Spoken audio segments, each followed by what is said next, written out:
Fala aí, eu sou a Mariana do Responde Aí. A gente vai fazer um exercício sobre continuidade de funções de várias variáveis. O enunciado dá essa função gigante aqui pra gente, que é definida, né, em dois intervalos, e ele pede pra gente dizer se essa função é contínua ou não. Bom, a gente quer avaliar a continuidade dessa função aqui, que é uma função definida por partes, ou seja, é uma função que tem definição num ponto, e depois uma outra definição fora desse ponto. E aí, para analisar a continuidade de funções desse tipo, a gente precisa analisar a continuidade dela no ponto, né, e fora desse ponto. A gente precisa analisar a continuidade dela para essas duas definições dela, beleza? Vamos começar por aqui, quando a gente tem x, y diferente de 4, 2. Nesse caso, a gente pode dizer que a nossa função, ela é, sim, uma função contínua. Por quê? Porque se você reparar, ela é aqui, ó, 3x é uma função polinomial. Mas aqui a gente tem uma fração, que aqui em cima a gente tem função polinomial, aqui embaixo a gente tem função polinomial. Então, quando xy é diferente de 4, 2, a nossa função g de xy, ela é composta por funções polinomiais. E funções polinomiais são funções que são contínuas em seus domínios. Só que aí, se você reparar, a gente precisava, então, saber o domínio dessa função. Só que o domínio dessa função aqui é exatamente xy diferente de 4, 2. Se é xy diferente de 4, 2, a função está definida nesse intervalo e ela é composta por funções que são contínuas nesse intervalo, então ela é uma função contínua, beleza? Então, para xy diferente de 4, 2, a nossa função ela é contínua porque ela é composta por funções que são contínuas. Aí a gente precisa agora ver a continuidade dela para xy igual a 4, 2. Nesse caso, a gente vai precisar, para a nossa função ser contínua, a gente vai precisar que o limite de g de xy, quando o xy tende ao ponto 4, 2, tem que ser igual ao valor da nossa função no ponto 4, 2, que é 12. Beleza? Então, a gente precisa resolver esse limite aqui para poder saber se a função é contínua no ponto 4, 2 ou se ela não é contínua. Como é que a gente faz isso? Vamos começar separando esse limite em dois, né? Porque a gente tem aqui uma soma, então vamos separar esse limite em duas partes. A primeira parte é o limite disso daqui e a segunda é o limite dessa outra parte aqui, beleza? Vamos resolver esses limites.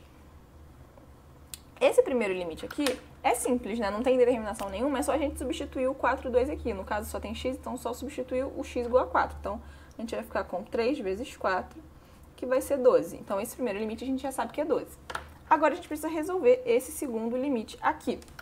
Para isso, a gente substitui o x e y igual a 4, 2 aqui. Fazendo isso, a gente, infelizmente, vai chegar numa indeterminação 0 sobre 0. Se a gente chega nessa indeterminação, significa que a gente precisa... Foi uma tentativa de carinha triste, ficou bem feia, né? Enfim, a gente precisa sair dessa indeterminação aqui para poder conseguir calcular esse limite para dizer se a função é contínua ou não no ponto 4, 2. Então vamos lá, vamos calcular esse limite. Tá aí o limite que a gente precisa calcular, né? E a gente precisa arrumar um jeito de sair da indeterminação que a gente achou lá, que era 0 sobre 0. Como é que a gente faz? A primeira coisa para sair dessa indeterminação, a gente pode reescrever essa expressão aqui de uma outra forma, que é essa forma aqui. O que eu fiz? Eu separei só essa expressão, né? Eu peguei esse único termo que não está elevado ao quadrado, falei, opa, deve ter coisa aí, né? Se ele não está elevado ao quadrado, eu separei ele, botei ele aqui sozinho e deixei a fração só com os termos que estão elevados ao quadrado. Daí, quando eu olhei para esse negócio, clareou minha mente e me deu uma vontade danada de usar teorema do anulamento. Opa, peraí, eu não lembro o que é teorema do anulamento. Eu vou te lembrar agora, então, o que é teorema do anulamento. É esse teorema aqui, que diz que o limite de uma função limitada vezes uma função que a gente sabe que o limite dela vai para 0, o limite dessa função todinha aqui é 0, beleza? Então, quando eu olho para isso, me dá vontade de usar esse teorema, por quê? Porque a gente tem essa expressão aqui que tem termo ao quadrado no numerador, termo ao quadrado no denominador e além de termos ao quadrado no denominador, a gente tem uma soma aqui no denominador e o numerador, ele tem uma parada que é igual a um termo do denominador. Isso já me faz ficar com vontade de limitar esse negócio. Então, se eu conseguir limitar isso aqui, e se eu conseguir substituir o x, y igual a 4, 2 aqui e achar que isso aqui vale 0, então isso aqui vai estar a cara do teorema do anulamento. Para poder usar o teorema do anulamento, a gente vai poder dizer que esse limite é 0. Beleza? Então, vamos tentar limitar essa parada aqui, essa primeira parte da função aqui. Para isso, o que a gente faz?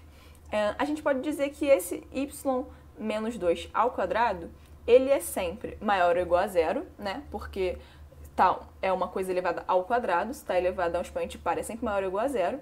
E ele é sempre menor ou igual a esse termo, né, somado com um outro termo que também é sempre maior ou igual a zero, porque também está elevado ao quadrado, beleza? Então, esse termo aqui, ele vai ser sempre maior ou igual a zero, porque ele é ao quadrado, e ele vai ser sempre menor ou igual do que ele mesmo, somado com outra coisa que também é sempre maior ou igual a zero.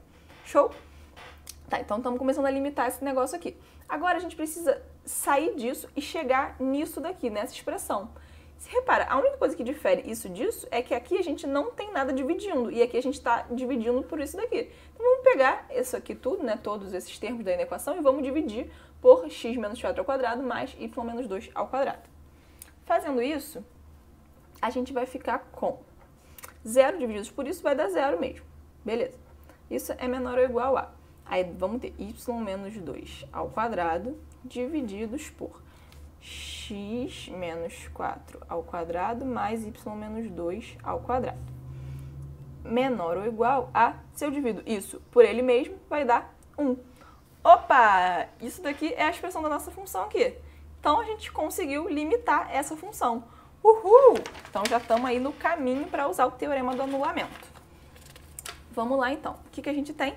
Até agora, a gente quer resolver esse limite e a gente descobriu que essa função aqui é uma função limitada. Para usar o teorema do anulamento, a gente precisa que o limite disso daqui vá para zero. Então, vamos ver se esse limite vai para zero ou não. Como não tem nenhuma determinação aqui, a gente pode simplesmente substituir o x igual a 4 e y igual a 2 aqui nessa expressão. A gente vai ficar com 4 ao quadrado menos 8 vezes 2. 4 ao quadrado é 16, menos 2 vezes 8 também é 16. Então, 16 menos 16 dá zero. Oba, oba, deu zero. Então, vamos lá, o que a gente tem? Exatamente tudo que a gente precisava para o teorema do anulamento. A gente tem o limite de uma função que é limitada vezes uma função cujo limite vai a zero.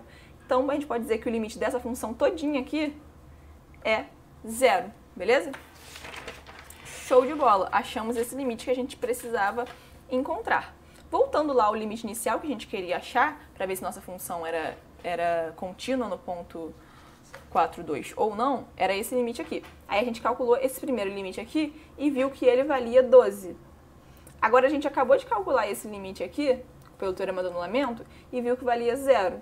Então, esse limite todo aqui vale 12.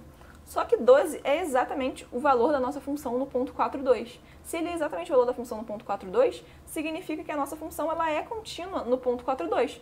Só que a gente já tinha visto antes que quando x, y era diferente de 4, 2, ela também era contínua, porque ela era composta por funções contínuas, lembra? Então, se ela é contínua fora do ponto 4, 2 e é contínua no ponto 4, 2, significa que ela é contínua no R2 inteiro, beleza? Então é isso, galerinha. Esse vídeo te ajudou? Responde aí!